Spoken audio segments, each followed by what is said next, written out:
Coach, bonjour. Il y avait une grosse excitation avant le tirage au sort de la Champions hier. Au final, vous avez hérité du groupe que vous connaissez. Est-ce que, même si c'est difficile à dire, est-ce que c'est un bon tirage selon vous, tout simplement, quoi? Oui, non, clairement, c'est sûr que c'est un bon groupe. On aurait pu tomber sur pire. Après, on sait que tous les matchs de Ligue des Champions sont difficiles, mais nous, on était dans le quatrième chapeau, donc c'est évident qu'il allait y avoir des équipes fortes. Ça n'a sans doute pas échappé. On a beaucoup parlé de Ronaldo ces derniers temps. Alors, en qualité d'entraîneur, quel regard vous portez sur cette rumeur? Et est-ce que vous avez eu l'occasion d'en parler avec vos dirigeants? Honnêtement, j'ai jamais entendu parler de rumeurs de Ronaldo à l'OM. C'est vraiment la première fois que j'entends. Non, même mes parents m'en ont pas informé, donc honnêtement, je le savais pas. Bonjour coach, est-ce que vous pensez que votre équipe est affaiblie avec le départ de Milik? Souhaitez-vous le remplacer, recruter à son poste, ou vous estimez avoir ce qu'il faut en termes d'attaquants dans votre effectif? Non, je pense que c'était une décision juste, que ce soit de la part du club ou de la part du joueur. Moi, je pense que c'était une décision qu'on a prise en accord. Les semaines où j'ai pu entraîner Arek, honnêtement, il m'a plu, mais après, c'est son choix de partir. Et comme je vous l'avais dit, même s'il faut encore attendre les dernières semaines de mercato, au niveau offensif, on a déjà beaucoup de joueurs. Bonjour coach, j'ai deux questions. Tout d'abord, juste, est-ce qu'il serait possible de savoir où en est Gerson, qui est sorti blessé? Il s'est entraîné normalement hier. Et la semaine dernière, vous nous avez expliqué que tactiquement, les trois de devant, vous commencez d'abord par choisir le poste d'attaquant. Donc, est-ce que Alexis Sanchez est plus que jamais, avec le départ de Milik, votre attaquant numéro 1? Non, honnêtement, ça change rien, puisque au niveau de Sanchez, il est capable de jouer aux trois postes devant. Donc, on verra vraiment match après match. Bonjour, une question sur votre compatriote Douillet Tchaïtatsar. Où se situe-t-il dans votre esprit, dans la hiérarchie de la défense? Et est-ce que vous comptez sur lui pour le match de dimanche, puisque Samuel Gigot est suspendu? Et est-ce que vous aimeriez le conserver? On sait que sa situation est compliquée, puisqu'il lui reste qu'un an de contrat. Oui, c'est vrai qu'il lui reste un an de contrat, donc c'est une situation un peu particulière. Le club est attentif à ça, mais après, on verra. Il a sûrement eu un peu de mal au début avec la préparation, mais c'est un joueur important. Bonjour coach, Dimitri Payet n'a pas été titularisé depuis un petit moment. Est-ce que vous pouvez nous donner les raisons? Et est-ce que la situation pourrait être amenée à évoluer d'ici les prochains matchs? Non, moi je le vois en progression. On verra pour les prochains matchs comment sera la composition. Bonsoir Igor, j'en profite comme certains de mes confrères, je vais poser deux questions. La première pour le match de dimanche. Vous n'étiez pas là l'an passé, c'était un match, c'était presque une guerre civile. Déjà c'est toujours chaud entre Nice et l'OM. Il y a eu envahissement de terrain, il y a eu Dimitri Payet qui a été agressé, le match a été interrompu. Et puis, depuis le début de la saison, les arbitres sont très sévères avec les cartons jaunes, les cartons rouges. Est-ce qu'on vous l'a dit? Est-ce que vous attendez à un match vraiment une sorte de Juve Milan, quoi, un match très très chaud? Est-ce que vous l'avez dans votre tête dans la préparation? Alors j'espère évidemment que ce sera différent. C'est vrai qu'on en avait parlé. J'en suis désolée puisque c'est vraiment des choses à éviter. Après, j'espère que donc tout ira bien parce qu'il faut pas oublier que c'est un sport.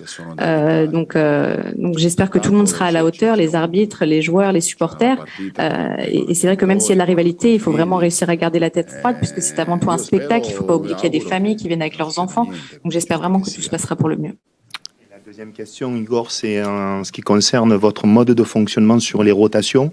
Votre prédécesseur, par exemple, il faisait jouer souvent son équipe type, et puis un match, il changeait 5 ou 6 joueurs, ceux qui jouaient pas longtemps. On rentre dans une période où il va y avoir 7 matchs en 21 jours. Quel est votre mode de fonctionnement? Est-ce que vous faites tourner 2 ou 3 joueurs, ou 5 ou 6? Qu'est-ce que vous allez faire pour les matchs à venir? Votre mode de fonctionnement, encore une fois. C'est dur à dire pour l'instant. Faudra vraiment voir match après match. Tout dépend de comment on gère les matchs. Puis le fait de jouer après 3 jours ou 4 jours, ça fait aussi la différence. Mais c'est sûr que tout le monde jouera, personne ne sera exclu. Après qui plus, qui moins, mais avec 5 changements en plus, c'est évident que tout le monde aura son rôle à jouer. Bon, j'ai 5 questions, mais je vais en poser que 2. Donc, je voudrais avoir votre sentiment de coach et d'ancien défenseur central sur l'arrivée d'Eric Bailly. Qu'est-ce qu'il peut vous apporter? Est-ce que vous comptez déjà sur lui pour le match de dimanche ou pas? Alors non, dimanche, il commencera pas le match. Après, c'est un joueur de haut niveau. Je le connais bien. C'est vrai que jusqu'à maintenant, il a fait juste un entraînement, donc il faudra voir son état. Le petit problème, c'est que maintenant, on va vraiment enchaîner les matchs et du coup, il y aura peu de temps pour l'entraînement, donc il va falloir qu'il s'insère tout de suite dans notre façon de jouer. Et bien entendu, il n'est pas question de faire un bilan après 3 matchs, mais comment vous trouvez l'évolution de votre équipe depuis le début du championnat? Est-ce que vous voyez de vraies améliorations suivant les matchs que vous avez disputés et sur quoi il faut encore travailler? Alors, c'est sûr que j'ai vu des bonnes choses pour l'instant. Il y a aussi des choses qui m'ont moins plu. Parfois, je pense que j'en attendais un peu plus des joueurs, mais honnêtement, c'est un sujet vaste et un peu compliqué à affronter. Ce que vous voyez le dimanche, c'est toujours un peu sur le terrain un mélange entre la personnalité de l'entraîneur, les caractéristiques des joueurs et leur passé aussi, le temps de jeu qu'ils ont eu, les championnats dans lesquels ils ont joué. Donc, c'est toujours un peu un point d'interrogation qui est lié au temps. Le fait de pouvoir aussi laisser l'empreinte du coach et laisser ta propre empreinte sur l'effectif. Et ça se fait au fil du temps. Donc, j'ai pas encore eu le temps désiré honnêtement, mais c'est sûr qu'il y a eu du positif, il y a quelque chose qu'il faut encore améliorer et puis je suis aussi conscient qu'on peut pas non plus tout avoir. Un coach peut pas non plus s'attendre à ce que le jeu qu'il a proposé quelque part puisse se répéter ailleurs, c'est pas toujours simple.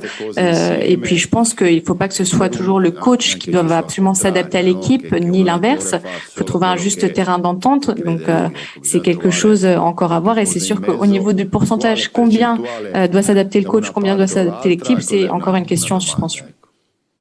Qu'est-ce que vous pouvez nous dire sur l'adversaire de dimanche? Est-ce que vous considérez Nice comme un adversaire direct dans vos objectifs en Ligue 1?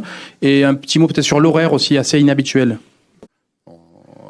Alors, je pense qu'au niveau de l'horaire, c'est juste, puisqu'on a joué 3 matchs le soir, donc c'est bien qu'on ait un match l'après-midi comme le font tous.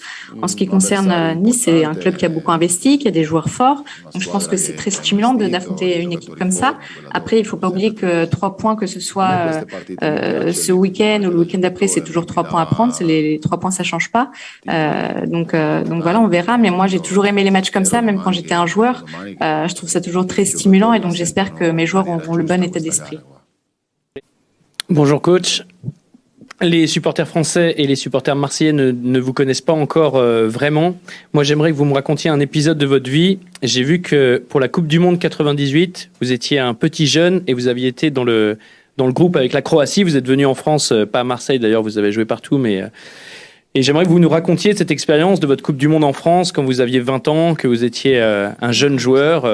Qu'est-ce que vous aviez retiré de cette expérience-là, d'être dans le groupe croate avec ce parcours formidable? Alors oui, c'est vrai, il faut pas. Tout d'abord, il faut rappeler que en Croatie, autour de 98, il y avait la guerre, donc c'était quelque chose vraiment d'une importance qui est difficile à expliquer. Donc moi, quand je repense à la Coupe du Monde, c'est vrai que c'est la première chose à laquelle je pense, au fait que pendant une guerre, on représente son pays, et donc ça a vraiment une importance particulière. Et puis c'est vrai qu'on a pu offrir une joie inexplicable à nos compatriotes, donc c'est toujours quelque chose de beau. Après, je me rappelle vraiment de tout. Je me rappelle de mon ami Lilian qui nous a enlevé la possibilité de jouer la finale en demi. Donc ça, je m'en souviens très clairement. Après, oui, c'est vrai, j'étais jeune, j'avais 20 ans et après cette Coupe du Monde, je suis allée à la Juve et ensuite je suis restée là-bas longtemps. Donc c'était de très bons souvenirs. Coach, il reste un peu moins d'une semaine de mercato. Est-ce que vous vous dites, dans une semaine, je vais pouvoir récupérer Cheikh Bamba Dieng devant? C'est une question un peu à l'envers, c'est-à-dire que c'est une question à laquelle je peux pas te donner de bonne réponse. Donc moi, tout ce que je peux dire, c'est qu'il manque encore une semaine de mercato.